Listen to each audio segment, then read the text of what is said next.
That very first day, my wife and Barb went to visit the lady and distribute those groceries to her. And and when they did, they could barely get her to come to the door. She was really gruff. She opened the door about this wide. I mean, only like 16 inches. And they had to pass the groceries through there. And when she was done, she slammed the door and that was it. My wife and her friend said, Keith, what are we doing? What are we this about? And I told them it's really about this small revolution of kindness. It's about we had this belief that relationship, kindness, respect, dignity would change a person and give them hope.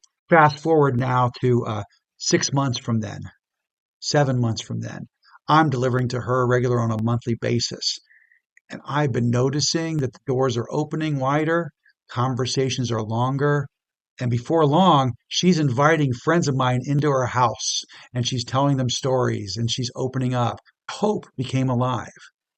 She went from despairing, having nobody, being isolated, to just simple acts of kindness opening her up. And she began to open up not only to us when we went to deliver, but also to her neighbors and to new people around her. Really, it made a huge difference in her life. You're listening to Hope and Uncertainty, Real Neighbors, Real Stories, Real Change. A podcast by Common Heart, sharing hope where it's needed most.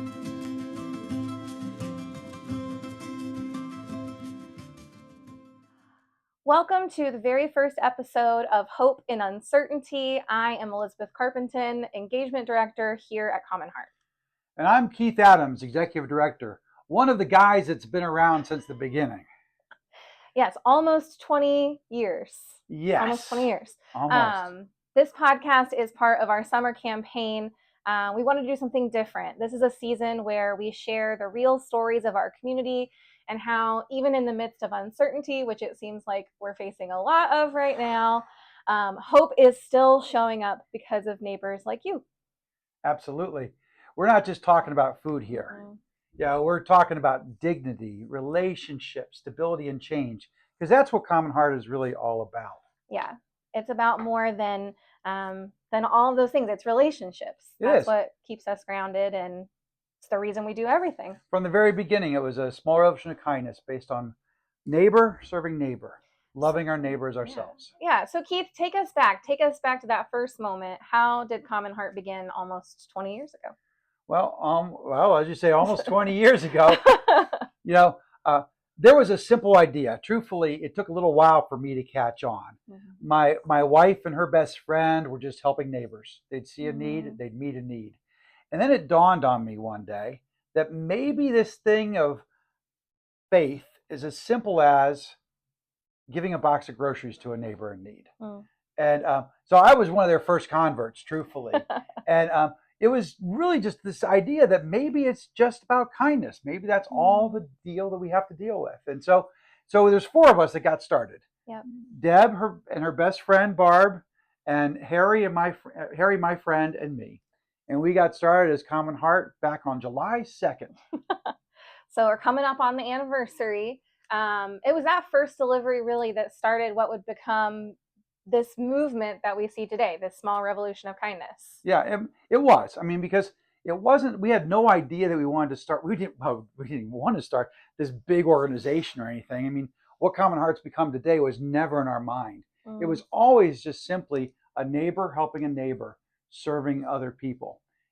As we realized this thing of giving food, that was just the beginning. The real magic happened at the door. When we got together, we had conversations, we built friendships.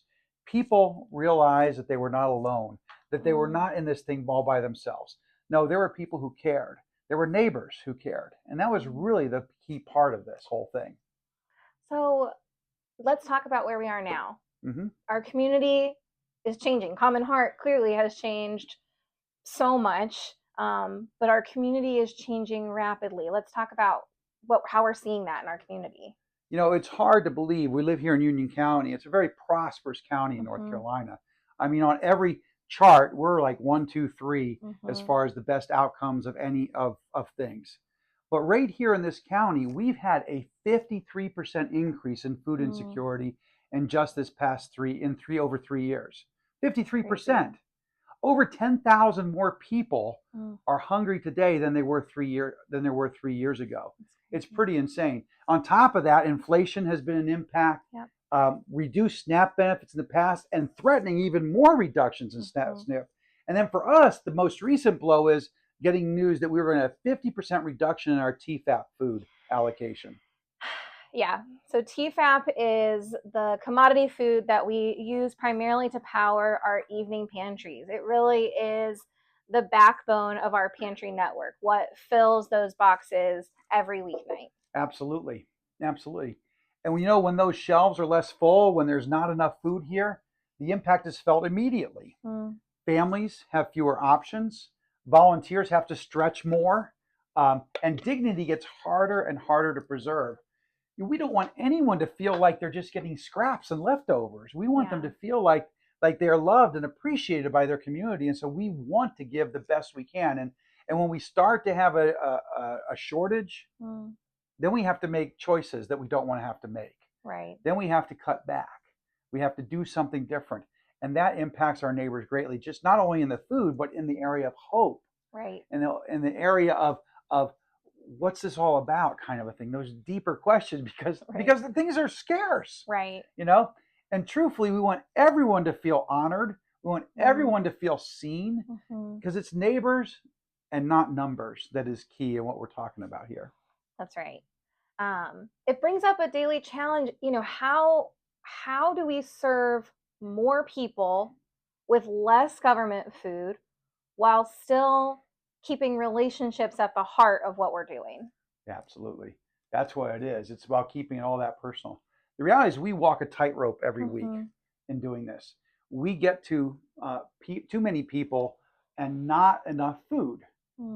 And when we risk shorting folks. Yeah. So when we have start to see, now from the very beginning, I knew it was a juggling act, because you have so many people you need to serve, and you have to have so much food to do it with.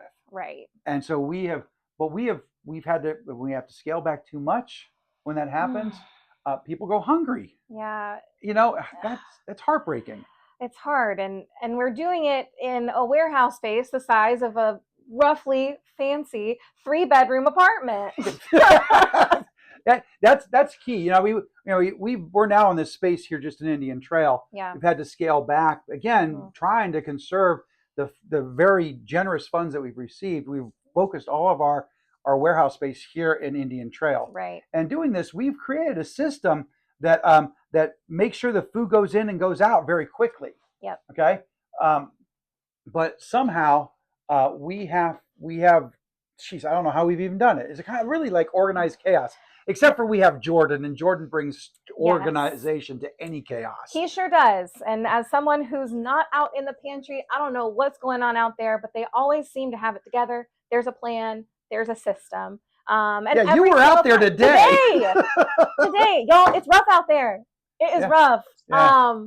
But every day we figure it out. We stretch the food. We shift volunteers around. We make sure that people aren't leaving empty-handed or feeling invisible. They still feel seen. They still feel valued, and we're just able to keep it going every time. It's amazing. Yep, absolutely. So let's shift to something close to your heart, which is our delivery pantry, Common Cupboard. Yeah, absolutely. That's our roots. Today, it's still running strong. It's about 50, in reality, when I've always said to people, when we start bringing people in to begin with, we explain to them this. It's not just about the food we deliver. Right. It's about 15% about the food and about 85% about relationships and friendships and neighbors. Matter of fact, in the early days, I told people that if they took a box of groceries and said it came from Common Heart, I would fire them. Fire them from being a volunteer. Absolutely, because what I really wanted them to see, from the very beginning, was this idea that it was a neighbor serving a neighbor. It was not some organization or some group of people. It was one-on-one, a neighbor serving a neighbor. Right, and it's not just about solving hunger, although that's an issue, but it's really about breaking isolation and bringing people together. Absolutely. It's about community. It's about being with people. We are only successful as the one who is the least successful in our community. That's right. If somebody is struggling and somebody's having a problem, that means we are struggling and having a problem. Absolutely. And so we really see that as a way that we want to love and serve our neighbor. It's a key part of this. You know, Yeah. we serve all kinds of folks through this pantry. Mhm. We serve seniors. Mhm. Okay, we serve single moms with kids. You know, we serve people who have transportation problems, and we serve folks that have special need diets, Yep. and people who are disabled and chronic illnesses. That people get the food that they need. They don't have it. They reach out to us. A volunteer goes and serves that person. That's what it really comes down to. And I say it that way. I really want to say more than a volunteer serves somebody. A neighbor goes and visits. Yeah. And when I go and visit my neighbor, I bring something that will help them out. And that's really what it is. We check in. We care. Yeah. That's the key thought process. Well, and it hopefully goes from a volunteer to a neighbor to a friend is bringing you Absolutely. your groceries. And all the food for that pantry, what's so amazing to me is it's donated. Yeah. That's our food drives. That's local churches, businesses, neighbors doing food drives in their neighborhoods and their communities. I mean, it's just Common Cupboard really is the epitome of neighbors serving neighbors. Yeah. It's just a beautiful thing. Yeah, when we started, it was we were grabbing food from our own cupboards. That's how we came up with it. We came up from our own cupboards and giving it to people. We could create a common cupboard. If we could all as a community could create this common cupboard. Yeah. And that's how this thing started. That's how it started. It's all about putting hope into action. It's all about hope. Absolutely. And this summer, we're calling the campaign Hope in Uncertainty. Why that name? We're kind of shifting gears from our traditional summer theme and focusing on hope right now. Why is this our focus? Well, I mean, the reality, Elizabeth, is that we are in a season of real uncertainty. Yep. We've been so for a little while, but even more so right now. Yeah. Hey, down in Washington, they're debating whether people are going to get food or not, whether they're going to have food stamps or not. Yep. And already we've heard that we're not getting the food help that the government had provided. Right.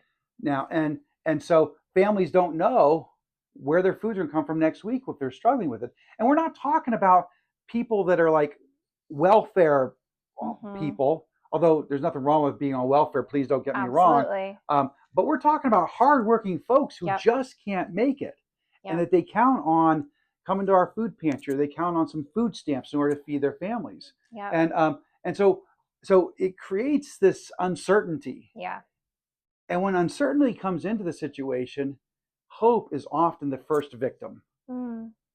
Especially when you don't see a way. And hope is and so when we come as a cupboard ally going and visiting somebody, or as having a pantry open at one of our local church partners, and folks come in, they see a smile, they see someone who cares, they see someone who is in it, they get some food. When the person knocks on the door, coming from Common Cupboard and delivering from our pantry, all of a sudden there's a hope because there's a smile that goes with it. Yeah. And they start to really see that they are not alone. And that, to me, is the key thing. That's why hope in this time of uncertainty is very important. Yeah, absolutely. Well, I think, so often folks are looking for community. They're looking to belong to something, and it's the people that are in that community that keep them going. Absolutely. So, it's our volunteers that show up after work every single week to work at our evening pantries. It's the donor who gives a little extra this month. We had a donor come today to personally deliver a check because they just wanted to learn more about what they could do and how they could get involved. And wasn't it so cute yesterday having those Girl Scouts come? Was the best. And they came with almost $1,000 donation. Yeah. Because they were closing down their troop, and they said, we want to give it to Common Heart, make sure people get fed and make sure people feel loved. Yeah. It's, it doesn't matter how old you are or the sphere of influence you have. Any little bit makes a difference and adds to the level of hope. And our friends who are participating in Getting Ahead, 11 graduates tomorrow. No, today's Tuesday. Whatever day it is. Well, when Thursday. You see this, whenever you see this, it'll be Thursday of this week. folks are finding community and confidence through participating in Yeah, Getting Ahead. absolutely, absolutely. I mean, and that's an important thing. That's the real change. Yeah. When and all those folks that go to our Getting Ahead, we met them at our pantries. Yep. They knew, and they found a place of hope, and a place where they felt loved. They Mm-hmm. had a volunteer come and ask them about going to this thing, and Mm-hmm. they took the chance, Yep. and they got to spend some time with a bunch of folks they didn't know, and they develop a sense of community, because it's really about change. Yep. Okay, that change of going from hopelessness to hope, from a sense of not belonging to really belonging, from a sense of being not heard, not seen, to really being respected and cared for. And to me, that starts with a box of groceries. Yeah. And then Yeah, it goes way beyond that. huge way beyond that, absolutely, because it's really about this small revolution of kindness Yeah. that we talk about. And we don't think Common Heart here in Common Heart, we don't think we're the only ones doing this. We think No. there's a lot of folks here in this community ourselves that are a part of this small revolution of kindness, where people are impacted by the small deeds, by being heard, by being seen, by being Mm-hmm. cared for, and by being loved. And not just felt that, but then they're invited to be a part of that whole thing. Yeah. Because we respect them for who they are, and they're invited to be a part. And they become that small revolution of kindness. And it grows and grows and grows. Starts in changing me. Folks catch a hold of the bug, Yep. and they love their neighbors, and it changes them, and so on and so forth. And there's a real ripple effect to this whole thing. Absolutely. I think, the power of a small revolution of kindness is so strong. And one of the things I think about, I don't know, I've been working here like a week, and you told me I don't like random acts of kindness. Not at all. I want intentional acts of kindness, and that has stuck with me. And that's what we're doing. Mm-hmm. That's what pantries are. That's what economic empowerment is. That's what volunteering is. It's not about I'm going to randomly be kind today. It's I'm choosing to be kind today. I'm choosing to love my neighbor today. Yeah. So now we're asking, can our community be the hope for our neighbors this summer? Absolutely. That is the key thing. We need your help. That's the reality, friend. We need your help. And federal food support is down. We don't know how that's exactly going to impact us and what that's exactly going to mean, but it's down. We can see it. And the reality of it is also that the demand is up. 11.1% of our community may go to bed hungry tonight, but sometime during this year, they probably will go to bed hungry if it isn't for folks like us stepping up and helping. The demand's up, and the need, we feel that need, and the reality of it is that you and I can meet that need together. I mean, it's not about some organization, and that's the key thing about Common Heart. This is a movement, a grassroots movement of kindness, and it involves you, and it involves me. It involves your neighbor, it involves your church, it involves your workplace. It involves all kinds of folks, because together we can meet the need. And that's the key thing. And we can treat people in love and kindness, and it will make a difference. Yes. You know what? To me, we're going off script here, but to me, the whole thought process, this idea of small acts of kindness, I mean, it might start with a box of groceries, but where does it end from there? It ends because we are being transformed. We are being more kind. Absolutely. It changes the world around us. And I'll tell you something, I think you would agree with me, Elizabeth. This world needs to be a kinder place right now. Listen, it really does. And I think, one of the things I love about our organization, and I tell people all the time, is that we do not have an age minimum to volunteer here. We all are welcome, all ages, all abilities, all stages. Anyone is welcome to be a part of this small revolution of kindness. And as somebody who is raising a little person in this world, I want her to see our world becoming kinder. I want her to grow up in a kinder world and her to be a part of that. And so I think we need this kindness. We need it. I think, now more than ever, we're so divided in so many ways, and kindness can be the thing that really brings us together. Absolutely. So friends, your gifts make it possible to keep pantry doors open and keep delivery routes running. You make it possible for not really for Common Heart to do anything, but you make it possible for neighbors to keep serving neighbors. For this community to really be kind. Absolutely.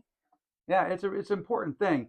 You can volunteer. Matter of fact, I'm surprised, and I don't want to even quote it, but I mean, we've got how many volunteers? We have over 7,000 active registered volunteers. Yeah, and I'll tell you something. I mean, sometimes they're beating down the door to come and join. Matter of fact, I think a few people got here early today. They sure did. They were just raring to go before their shift. Yeah, volunteering is a key part of this. Donating. Mm-hmm. We don't. I mean, don't want to really get talking too much about money, but the reality of it is that we got to keep the lights on. We got to keep the leaders paid who are dedicated to doing what we're doing. We've got to keep the food coming in and buy extra food. Absolutely. Because of this. And it all takes the people, the generosity of our community to make that happen. Absolutely. And that's you could also share this podcast. Yep.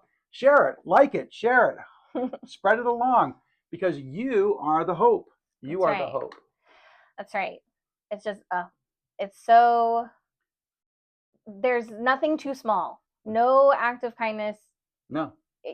Not random, but intentional. Nothing is too small. No donation is too small. Yeah. Every little bit adds up and makes a big impact. Absolutely.